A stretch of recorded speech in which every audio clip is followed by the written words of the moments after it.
I'm JP Lancaster. I'm from Mission Dolores, and I'm from the Vale.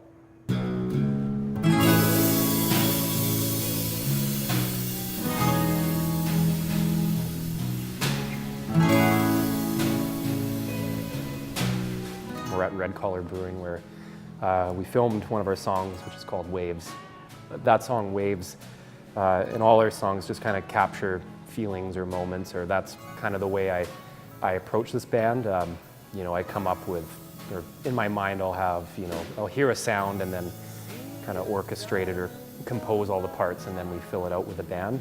I like music to be something that people can take their own interpretation from, or so I try and create scenarios that everybody can relate to, or you know, that aren't so personal that, you know, people find no meaning in them. I mean, that one is just it's kind of reminiscent of when I lived in Vancouver and we'd go down to the beach and that sort of stuff, and just kind of like I don't know, it's got a summer feel to it, or I don't know, like that lazy kind of feeling. And I started playing music when I was probably 13 or 14.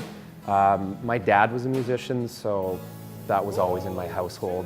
You know, he would be practicing and that sort of stuff.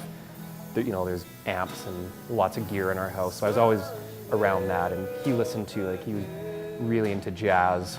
So growing up, we listened to a lot of different music, I guess. We didn't listen to the radio, we'd listen to his jazz records or kind of eclectic stuff. So that's always been in the back of my mind.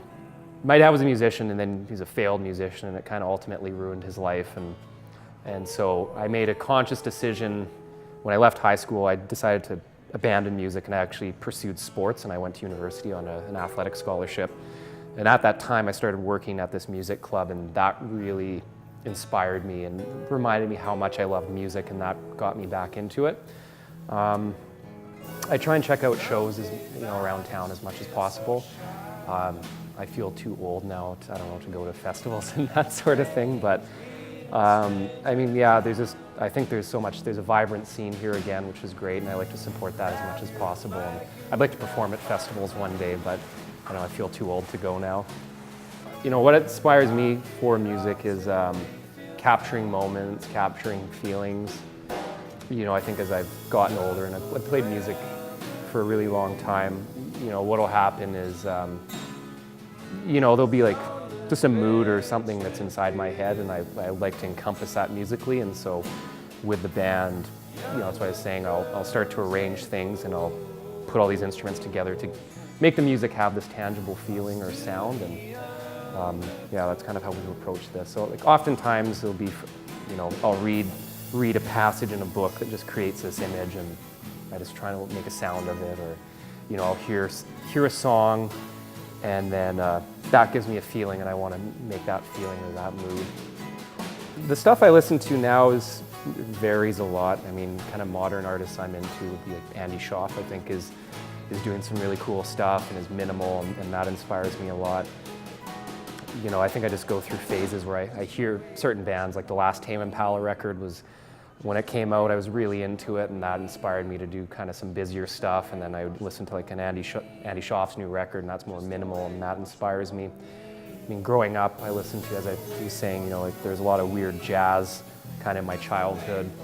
You know, in my adolescence, I listened to a lot of post-rock and that sort of stuff that was going on in the 2000s.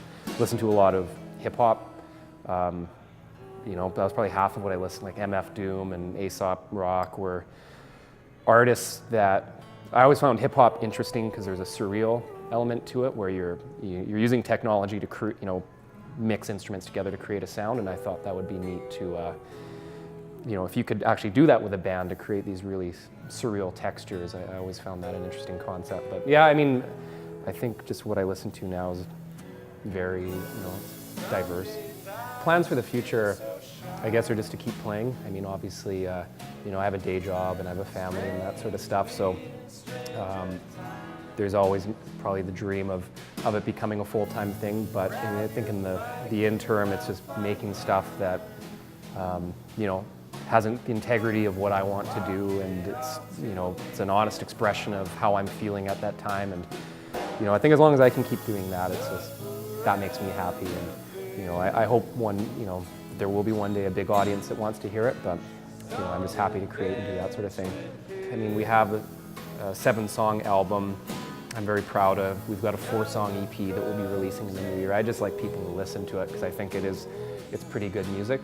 And then yeah, I mean, from there, just try and build an audience. I'd like to promote, people to come out and see us, and just because like I said, I think we're doing something that's interesting and honest and sincere, and I'd like to believe we're doing something different. I think in music now, so much has been done already, to do something that has, I don't know, something new or exciting or interesting. That's always the challenge, to create something like that.